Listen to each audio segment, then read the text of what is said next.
بسم الله الرحمن الرحيم الحمد لله رب العالمين والصلاة والسلام على أشرف الأنبياء والمرسلين نبينا محمد وعلى آله وصحابته أجمعين أما بعد. Donc on va continuer Inch'Allah avec les hadiths de Sahih Muslim Inch'Allah, Fada'il al-Sahaba radiyallahu anhum. Nous sommes arrivés au hadith de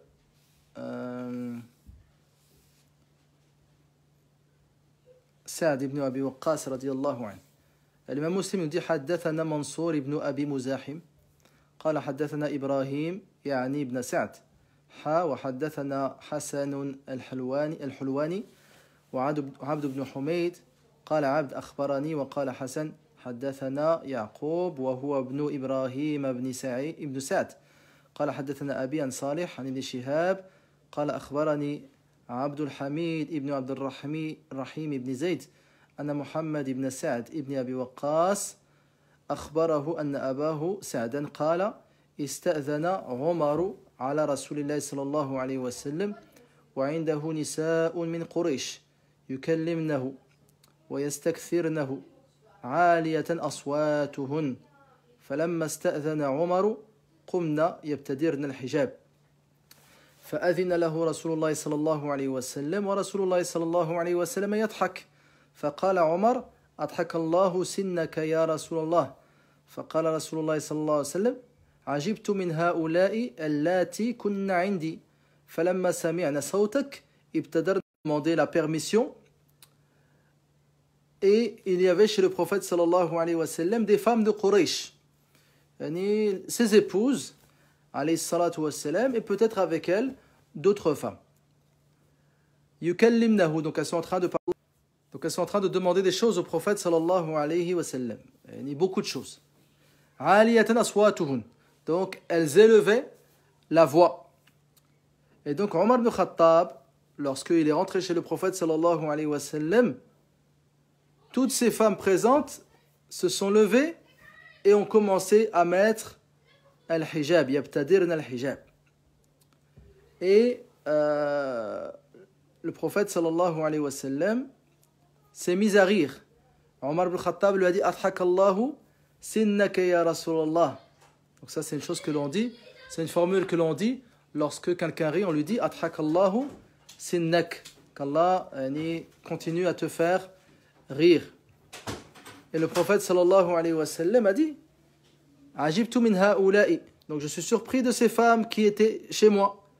Lorsqu'elles ont entendu ta voix, elles se sont précipitées à porter le hijab. Omar il a dit Ya Rasulallah, tu mérites mieux d'être respecté que toutes ces femmes. Anta ahaqqu an yahabna. Alors c'est alors que Omar il a dit à ces femmes qui étaient présentes Ya aduwati anfusihin, donc ô vous ennemis de vous-même, vous me craignez et vous ne craignez pas le prophète sallallahu alayhi wa sallam, vous me respectez et vous ne respectez pas le prophète sallallahu alayhi wa sallam. Elles lui ont dit oui, car tu es plus dur et plus rude que le prophète sallallahu alayhi wa sallam. Anta aghladu wa afadhu min rasulillahi sallallahu alayhi wa sallam. C'est alors que le prophète sallallahu alayhi wa sallam il a dit par celui qui détient mon âme dans sa main, Ash-Shaytan, il n'y a pas une fois où il t'a rencontré sur un chemin sans qu'il ne prenne un autre chemin. Donc le shaitan, lorsqu'il voit Omar ibn Khattab sur une voie, il change de voie. Il change de voie, donc il esquive et s'éloigne de Omar radiyallahu anhu. Donc on va reprendre le hadith, incha'Allah. Donc Sa'd ibn Abi Waqqas radiyallahu anhu, il nous dit que Omar ibn Khattab, donc il est venu chez le prophète sallallahu alayhi wa sallam et pour lui parler, et il y avait chez le prophète sallallahu alayhi wa sallam Nisa'un min Quraysh, donc ce sont ses épouses alayhi salatu wa sallam. Et on peut également comprendre ou bien supposer qu'il y avait avec les épouses du prophète sallallahu alayhi wa sallam d'autres femmes. Mais comme il y a dans le hadith yastakthirnahu, c'est-à-dire elles sont en train de lui demander des choses par rapport à un nafaqa, par rapport à l'argent que le mari donne à ses épouses, certains savants en ont déduit que c'était seulement ses épouses radiyallahu anhunna, radiyallahu an ummahati al-mu'minin. Donc il y avait alors chez le prophète sallallahu alayhi wa sallam donc ses épouses, donc toutes ses épouses, et elles étaient en train de lui parler, en train de lui demander an-nafaqa, aliyatan aswatuhun. Donc elles élevaient la voix. Elles élevaient la voix. Donc certains savants, ils ont dit, c'est peut-être avant que Allah Azza wa Jal n'interdise d'élever la voix au-dessus de celle du prophète sallallahu alayhi wa sallam. Donc Allah Azza wa Jal dit, Ya ayyuhalladhina amanu, la tarfa'u aswatakum fawqa sawti an-nabi, wa la tajharu lahu bil qawl, an tahbata a'malukum wa antum la tash'urun. Ô vous qui avez cru, n'élevez pas vos voix au-dessus de la voix du prophète sallallahu alayhi wa sallam et ne lui parlez pas à haute voix. Donc certains savants, ils ont dit cela, que c'était avant que cette interdiction. Car ça englobe tous les croyants. Ya ayyuhalladhina amanu, ça englobe même les épouses du prophète sallallahu alayhi wa sallam. Certains savants, ils ont dit aliyatan aswatuhun, yani bijtima'ihin, c'est-à-dire toutes les voix réunies des épouses du prophète sallallahu alayhi wa sallam ont fait que ça faisait une voix élevée. Donc lorsqu'il y a plusieurs personnes qui sont en train de parler, même à voix basse ou bien à voix intermédiaire et modérée, à la fin, ça peut paraître comme une personne qui élève sa voix. Wallahu a'lam. Al-muhim, aliyatan aswatuhum. Donc Omar ibn Khattab radiyallahu an, lorsqu'il est rentré, toutes ces femmes yabtadirna al-hijab, elles se sont empressées à mettre leur hijab avant que Omar ibn Khattab ne rentre et les blâme. Donc Omar ibn Khattab, lorsqu'il est rentré, il a vu le prophète sallallahu alayhi wa sallam en train de rire, car il a été surpris de la réaction de ces femmes lorsqu'elles ont entendu la voix de Omar radiyallahu anhu qui était en train de rentrer. Et Omar ibn Khattab, en voyant le prophète sallallahu alayhi wa sallam rire, il lui a dit Adhakallahu sinnak. Adhakallahu sinnak. C'est-à-dire, c'est une invocation. Tu demandes à Allah Azza wa Jal qu'il continue à te faire rire. Wa du'a bi kathrati ad-dahik. Donc, afin qu'il te rende heureux, etc. Le prophète sallallahu alayhi wa sallam a alors dit pourquoi il rit. Il a dit Ajibtu min ha'ula'i allati kunna 'indi. Donc je suis étonné de ces femmes qui sont chez moi et qui étaient en train de me parler à voix haute, etc. En entendant ta voix, elles se sont précipitées à mettre al-hijab. Et cela a énervé Omar ibn Khattab, car il dit tu mérites plus, ya Rasulallah, qu'elle te respecte que moi. Et Omar s'est alors tourné vers ces femmes en leur disant Ya aduwati anfusihin atahabnani wa la tahabna Rasulallah. C'est-à-dire, oh vous, ennemis de vous-même, vous me craignez, vous me respectez, alors que vous ne respectez pas le prophète sallallahu alayhi wa sallam. Alors que le prophète est l'homme qui mérite le plus le respect des croyants. Et ces femmes-là, qu'est-ce qu'elles ont dit? Na'am. On te craint plus que le prophète sallallahu alayhi wa sallam. On te craint plus que le prophète alayhi salatu wa salam. لأنك أغلظ وأفظ min Rasulillah sallallahu alayhi wa sallam. Donc tu es plus dur et plus rude que le prophète sallallahu alayhi wa sallam. Donc al-ghilza wa al-fadada, donc c'est ce que l'on appelle lorsque l'on est dur, lorsqu'on est rude, lorsqu'on a un comportement difficile, ce que l'on appelle al-ghilza, ce que l'on appelle al-fadada. C'est pour ça que Allah Azza wa Jalla dit au prophète sallallahu alayhi wa sallam wa law kunta faddan ghalidha al-qalbi lanfaddu min hawlik. Donc si tu avais été dur, avec un corps rude, les gens se seraient éloignés de toi.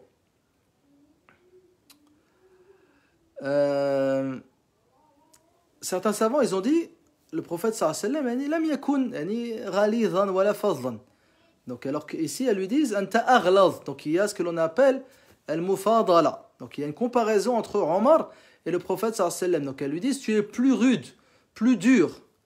On peut en comprendre que il y a une certaine dureté chez le prophète sallallahu alayhi wa sallam. Sauf que lorsque l'on lit la biographie du prophète sallallahu alayhi wa sallam, il n'y a pas de dureté ou bien de rudeur dans son comportement sallallahu alayhi wa sallam. Sauf avec ses ennemis. Allah Azza wa Jalla disait Ya ayyuhal nabi jahidil kuffara wal munafiqina waghluz alayhim. Donc sois dur avec tes ennemis.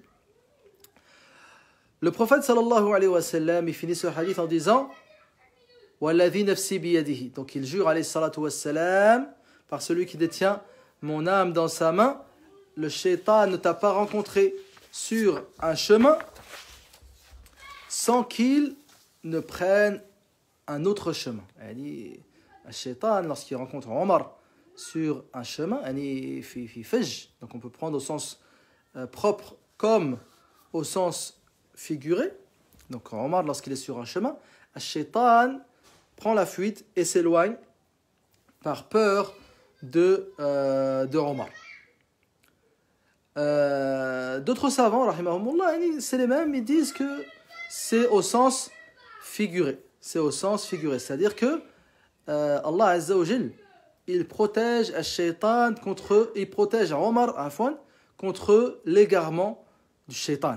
Donc Omar se retrouve alors musaddad, c'est-à-dire que Allah Azza wa Jal fait que Omar a toujours des bonnes intentions, il fait toujours des bonnes actions. Donc il est à l'inverse de ce que al-shaytan pourrait l'inviter de faire. Donc c'est pour ça qu'également on va voir que Omar ibn Khattab à plusieurs fois Allah Azza wa Jal va faire descendre le Coran al-Karim en concordance avec ce que voulait Omar. Donc le prophète, alors Omar il demande quelque chose au prophète sallallahu alayhi wa sallam.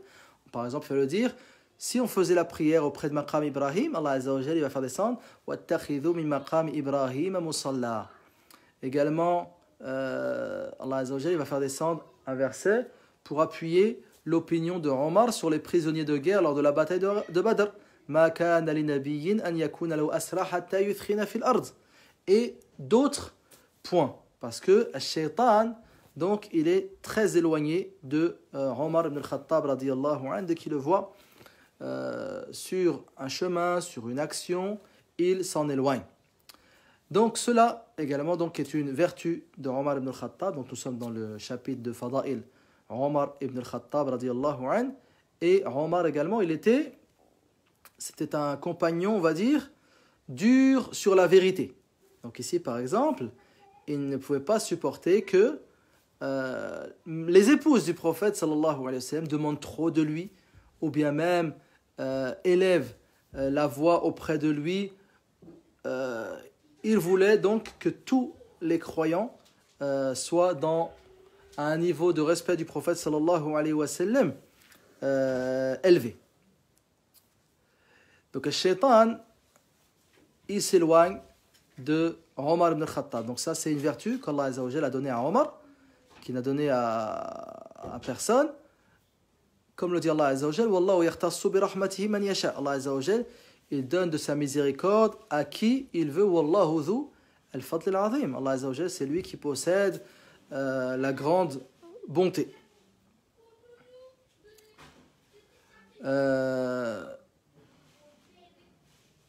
Également, la dureté de Omar radiallahu anhu montrait également donc son sérieux et son désir de faire triompher la vérité. Donc on avait vu que déjà il était dur contre les musulmans avant d'embrasser l'islam, et que cette dureté, on va dire, a eu un impact positif sur l'islam et les musulmans. Abdullah ibn Mas'ud, il dit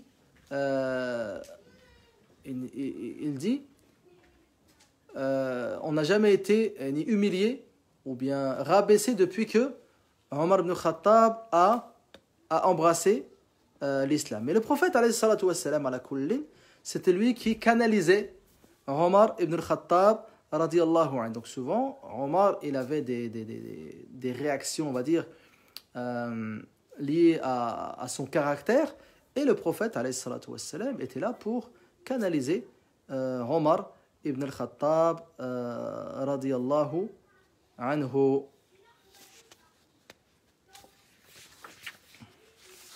Le hadith qui suit,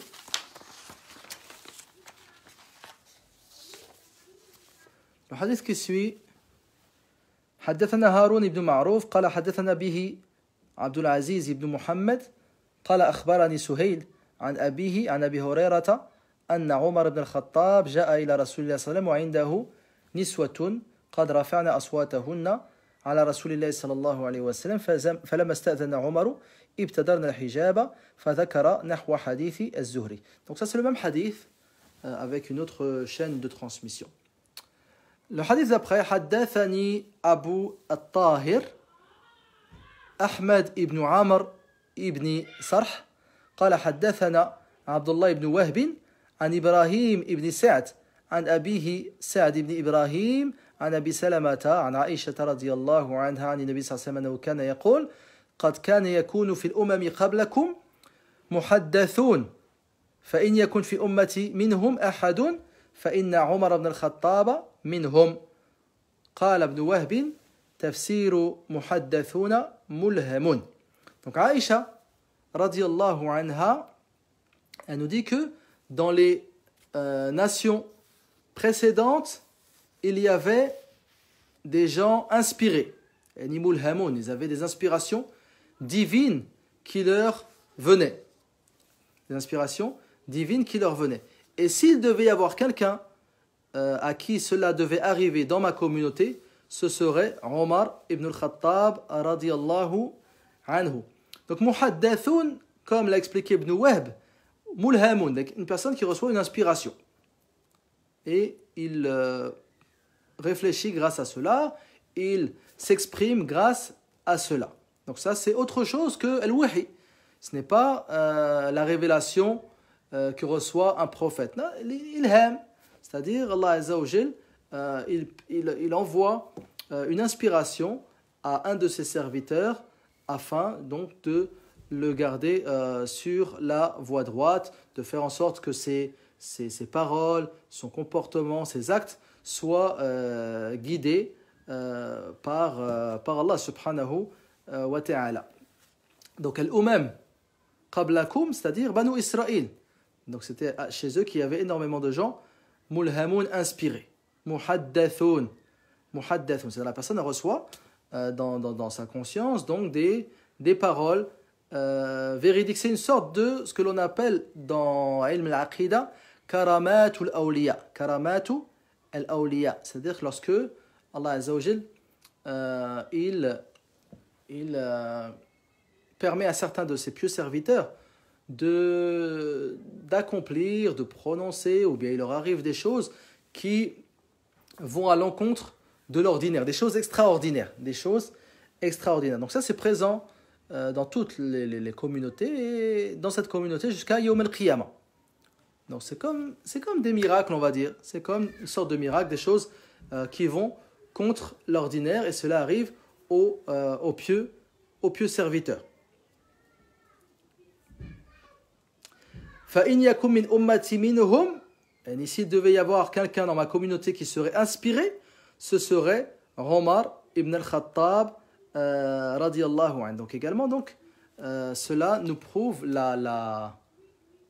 c'est une vertu également pour Omar, car le prophète n'a cité personne ici à part Omar ibn al-Khattab. Donc si cela devait avoir lieu dans ma communauté, ce serait alors Omar ibn al-Khattab. Donc karamatul awliya, donc les choses extraordinaires qui arrivent aux pieux serviteurs, donc cela est présent jusqu'à Yawm al-Qiyamah. Cela est présent jusqu'à Yawm al-Qiyamah. Donc cela était présent, c'est présent même dans le Coran al-Karim. Ce qui est arrivé à Ashab al-Kahf, ce qui est arrivé à Maryam, alayha salam, également à l'époque de certains compagnons, radiyallahu anhum. Radiyallahu anhum. Par exemple, un jour, Omar ibn Khattab, il a envoyé comment dire, une armée pour une bataille, et celui qui était à la tête de cette armée, il s'appelait Sariya. Et Omar ibn Khattab, tout d'un coup, il a vu cette armée et il lui a dit donc fais attention à la montagne, alors qu'il était à plusieurs centaines de kilomètres. Ya Sariyata al-Jabal. Donc des choses, on va dire, extraordinaires qui arrivent aux pieux serviteurs de l'islam. Donc cela a lieu donc pour à Omar ibn Khattab et à d'autres compagnons radiyallahu anhum. Donc le prophète sallallahu alayhi wa sallam, et également dans notre hadith qui n'est pas dans Sahih Muslim, inna Allah ja'ala al-haqqa ala lisani Omar wa qalbi. Allah azza wa jal a fait que la vérité soit sur la langue de Omar et dans son cœur. Donc c'est qui lui donne cette vérité? C'est Allah subhanahu wa ta'ala. Et également Ibn Omar, le fils de Omar, il dit: Ma nazala bin nasi amrun qad tuqalu fihi wa qala fihi Omar illa nazala al-Qur'an wa ala nahwi ma qala fihi Omar. Ibn Omar nous dit, donc lorsque les gens ils avaient un avis et que Omar avait un avis, le Coran est toujours descendu pour appuyer l'avis de Omar ibn al-Khattab radiyallahu anhu. C'est pour ça que Omar ibn al-Khattab, il dit wafaqtu rabbi fi thalath, c'est-à-dire j'ai été en accord avec mon Seigneur sur trois choses. Il dit fi maqam Ibrahim wa fi al-hijab wa fi usara Badr. Donc sur maqam Ibrahim, donc à côté de la Kaaba, le fait de prier après le tawaf, le hijab, donc le prophète sallam, Omar c'est lui qui a dit au prophète sallam, ya Rasulullah, rentre chez toi des gens pieux et des gens on va dire un peu plus pervers, si tu ordonnais à tes femmes de porter le hijab. Et Allah azza wa jalla a fait descendre le verset de hijab. Et également pour les prisonniers de guerre de la bataille de Badr. Donc le prophète avec Abu Bakr avait un avis sur ce qu'il devait faire des prisonniers, et Omar avait son avis à lui, et le Coran al-Karim est descendu pour appuyer l'avis de Omar. Tout ça pour montrer justement, subhanallah, cet événement nous montre clairement que le prophète sallallahu alayhi wa sallam, le Coran n'est pas de lui. Du fait que dans le Coran al-Karim, le prophète sallallahu alayhi wa sallam, parfois, il reçoit des réprimandes, des versets qui viennent corriger certaines erreurs. Donc si le prophète sallallahu alayhi wa sallam, c'était lui qui avait on va dire créé ou bien inventé le Coran al-Karim, cela serait toujours en accord avec ses idées à lui, avec ses opinions à lui, avec ses avis à lui. Non, ici par exemple il a un avis sur les prisonniers de guerre de Badr. Avec Abu Bakr, ils ont le même avis, qu'il faut donc les rendre et demander une rançon. Omar ibn Khattab, il a un autre avis, et le Coran vient pour appuyer l'avis de Omar ibn al-Khattab. On verra ce hadith demain, Inch'Allah. Donc, wafaqtu rabbi fi thalath, fi maqam Ibrahim, wa fi al-hijab, wa fi usara Badr. Donc, j'ai été en accord avec mon Seigneur sur 3 points, sur maqam Ibrahim, al-hijab et usara Badr. أسأل الله تعالى أن يوفقني وإياكم لكل خير وأن يرزقنا العلم النافع والعمل الصالح. ربنا آتنا في الدنيا حسنة وفي الآخرة حسنة وقنا عذاب النار. اللهم أرنا الحق حقا وارزقنا اتباعه وأرنا الباطل باطلا وارزقنا اجتنابه يا رب العالمين. اللهم وفقنا للصالحات. اللهم إنا نسألك الهدى والتقى والعفاف والغنى. وصلى الله وسلم وبارك على عبده ورسوله محمد وعلى آله وصحبه أجمعين. والسلام عليكم ورحمة الله وبركاته.